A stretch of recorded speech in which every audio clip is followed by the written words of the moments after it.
आज के समय में शिक्षा, जो कभी समाज के हर वर्ग के लिए सुलभ और समान अवसरों का प्रतीक मानी जाती थी, अब एक महंगा सपना बनती जा रही है। खासकर मजदूरी करके अपने परिवार का पेट भरने वाले माता पिता के लिए अपने बच्चों को प्राइवेट स्कूलों में पढ़ाना लगभग असंभव हो गया है। निजी स्कूलों की मनमानी फीस, महंगे दामों पर थोपे गए संसाधन जैसे नोटबुक, किताबें, यूनिफॉर्म और अन्य जरूरी चीजें शिक्षा को एक व्यापार में बदल रही हैं। इस लूटपाट में कहीं न कहीं सरकार का सहयोग और नरमी भी नजर आती है, जो इस समस्या को और गंभीर बना रही है। साथ ही पूरे भारत में अलग अलग सिलेबस का चलन भी शिक्षा में अनियमितता और असमानता को बढ़ावा दे रहा है।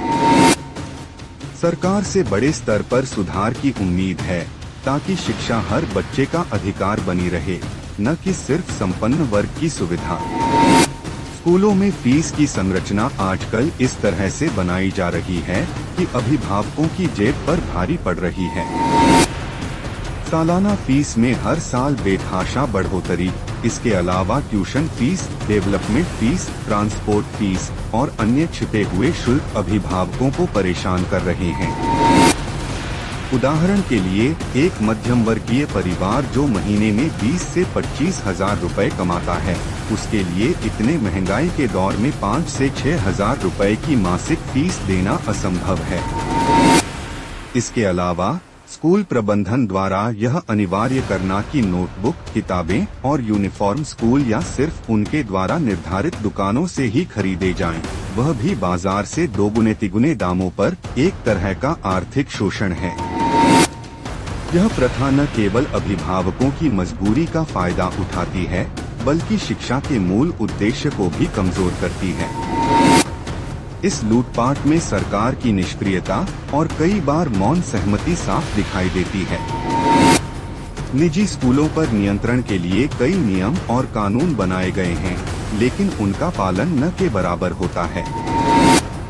फीस नियंत्रण के दावे हवाई साबित होते हैं और स्कूल प्रबंधन बिना किसी डर के मनमानी करते हैं। यह सवाल उठता है कि क्या सरकार इस व्यवस्था से अप्रत्यक्ष रूप से लाभ ले रही है, या फिर उसमें इसे रोकने की इच्छा शक्ति ही नहीं है। सरकारी स्कूलों की बदहाली और निजी स्कूलों को खुली छूट इस बात का प्रमाण है कि शिक्षा के क्षेत्र में सुधार सरकार की प्राथमिकता में नहीं है। जो स्कूल मनमाने ढंग से फीस वसूलते हैं या अभिभावकों पर महंगे संसाधन खरीदने का दबाव डालते हैं, उनके खिलाफ कठोर कार्रवाई होनी चाहिए। इसमें भारी जुर्माना, लाइसेंस रद्द करना और कानूनी कार्रवाई शामिल हो सकती है। सरकारी स्कूलों की गुणवत्ता में सुधार करके निजी स्कूलों पर निर्भरता कम की जानी चाहिए। खासकर गांव और छोटे कस्बों में सरकारी स्कूलों को बेहतर शिक्षकों, बुनियादी सुविधाओं और संसाधनों से लैस करना जरूरी है। स्कूलों को यह अनिवार्य करने से रोका जाए कि किताबें, नोटबुक और यूनिफॉर्म स्कूल या सिर्फ उनके द्वारा तय जगहों से ही खरीदे जाएं। अभिभावकों को बाजार से सस्ते दामों पर ये चीजें खरीदने की आजादी मिलनी चाहिए। सरकार को एक मजबूत शिकायत तंत्र बनाना चाहिए, जहां अभिभावक खासकर गांव और कस्बों के निजी स्कूलों की मनमानी की शिकायत आसानी से दर्ज कर सकें और उस पर त्वरित कार्रवाई हो। इसके साथ ही ग्रामीण क्षेत्रों में शिक्षा के अधिकारों के प्रति जागरूकता अभियान चलाए जाने चाहिए। सरकार को पूरे देश में एक एकीकृत सिलेबस लागू करना चाहिए, ताकि हर बच्चे को समान शिक्षा मिले और बोर्डों के बीच की खाई खत्म हो।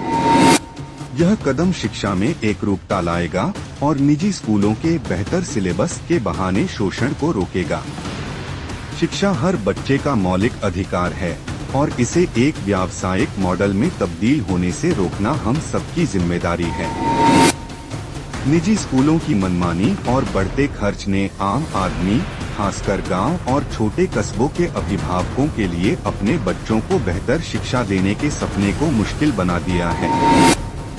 अलग अलग सिलेबस और सरकार की नरमी इस समस्या को और बढ़ावा दे रहे हैं। अब समय आ गया है कि सरकार इस दिशा में तत्काल और ठोस कदम उठाए ताकि शिक्षा फिर से सुलभ। समाज शहरों में तो फिर भी कुछ विकल्प मौजूद हैं, लेकिन गांव और छोटे कस्बों के अभिभावक इस व्यवस्था में पूरी तरह असहाय हैं। यहाँ निजी स्कूलों की पहुँच बढ़ रही है, लेकिन सरकारी स्कूलों की स्थिति दयनीय है। न शिक्षक हैं, न बुनियादी सुविधाएं। ऐसे में अभिभावक मजबूरी में अपने बच्चों को निजी स्कूलों में भेजते हैं, जहां फीस और अन्य खर्च उनकी कमाई से कहीं ज्यादा होते हैं। एक किसान या मजदूर जो साल भर में कुछ हजार रुपए ही बचा पाता है, वह अपने बच्चे की पढ़ाई के लिए लाखों रुपए कहां से लाएगा। गांव और कस्बों में अभिभावकों के पास न तो जागरूकता है और न ही शिकायत करने का कोई प्रभावी साधन। ऐसे में वे इस शोषण के शिकार बनते जा रहे हैं। भारत में शिक्षा की एक और बड़ी समस्या है विभिन्न बोर्डों और सिलेबस का होना। सीबीएसई, आईसीएसई, राज्य बोर्ड और अन्य। हर बोर्ड का अपना अलग पाठ्यक्रम और मूल्यांकन तरीका होने से बच्चों के बीच असमानता बढ़ती है। एक ही देश में रहते हुए भी छात्रों को अलग अलग स्तर की शिक्षा मिलती है, जिससे प्रतियोगिताओं और भविष्य के अवसरों में अंतर पैदा होता है। यह अनियमितता न केवल शिक्षा की गुणवत्ता को प्रभावित करती है, बल्कि अभिभावकों पर भी अतिरिक्त बोझ डालती है, क्योंकि निजी स्कूल बेहतर सिलेबस के नाम पर ज्यादा फीस वसूलते हैं। पूरे भारत में एक समान सिलेबस लागू करना इस असमानता को कम करने का एक प्रभावी कदम हो सकता है। सीबीएसई जैसे बोर्डों से संबद्ध निजी स्कूलों का दावा होता है कि वे बेहतर शिक्षा और सुविधाएं प्रदान करते हैं, लेकिन यह बेहतरी सिर्फ उन लोगों के लिए सुलभ है जो मोटी रकम खर्च कर सकते हैं। एक आम मजदूर या छोटा व्यापारी जो दिन रात मेहनत करके अपने बच्चों के लिए बेहतर भविष्य का सपना देखता है, इस व्यवस्था में हाशिए पर धकेल दिया जाता है। इससे सामाजिक असमानता बढ़ती है और गरीब परिवारों के बच्चे गुणवत्तापूर्ण शिक्षा से वंचित रह जाते हैं। यह स्थिति देश के भविष्य के लिए भी खतरनाक है, क्योंकि शिक्षा ही वह आधार है जिस पर एक विकसित समाज और अर्थव्यवस्था टिकी होती है। इस गंभीर समस्या के समाधान के लिए सरकार को बड़े स्तर पर हस्तक्षेप करना होगा। सरकार को एक ऐसा कानून लागू करना चाहिए जो निजी स्कूलों की फीस को नियंत्रित करे। हर साल फीस में बढ़ोतरी की सीमा तय होनी चाहिए।